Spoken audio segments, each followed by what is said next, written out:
ప్రభుత్వం ఎందుకు ఈ నిర్ణయం తీసుకుందో మాకైతే సరిగ్గా దాని గురించి వేరే ఆలోచన అయితే లేదండి.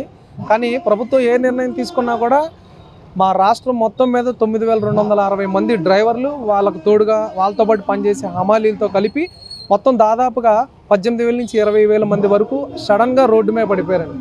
ఎందుకంటే ఈ వ్యవస్థలో గత 4.5 సంవత్సరాలుగా ప్రజలకి ఏ విధమైన పని అయినా సరే, ఒక సీఎం గారి ప్రోగ్రాం అయినా సరే, ఇంకేదైనా వాహనాల ద్వారా ఏదైనా ఫుడ్ పంచాలన్నా ఏదైనా సరే, ఎండీలు ఎవరు కూడా వర్షం కానీ ఎండ కానీ ఏది ఆలోచించకుండా అర్ధరాత్రి 2-3 కూడా మేము ఫుడ్ పంచే కార్యక్రమంలో ప్రతి కార్యక్రమంలో కూడా మేము పాల్గొన్నాం ఇప్పుడు దాకా.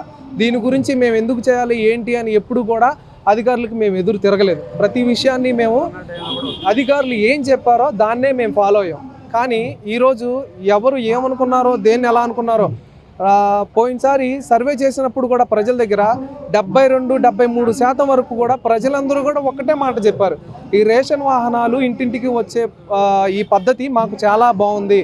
మిగతా 30-28% మాత్రమే ఎవరో నెగిటివ్గా చెప్పుంటారు, కానీ మెజారిటీగా ఎక్కువ వాహనాల ద్వారా పంపిణీ మాత్రమే బాగుందని చెప్పారు. అయినా కూడా ఈ పరిస్థితికి మేము ఇలా ఉన్నందుకు ఇంతమంది రోడ్లు పడిపోయాం. కాకపోతే ప్రభుత్వాన్ని మేము విన్నవించుకునేది ఏంటంటే, ప్రభుత్వం మేము ఎదురు తిరిగి పోరాడాలనే ఉద్దేశం ఎటువంటిది లేదు.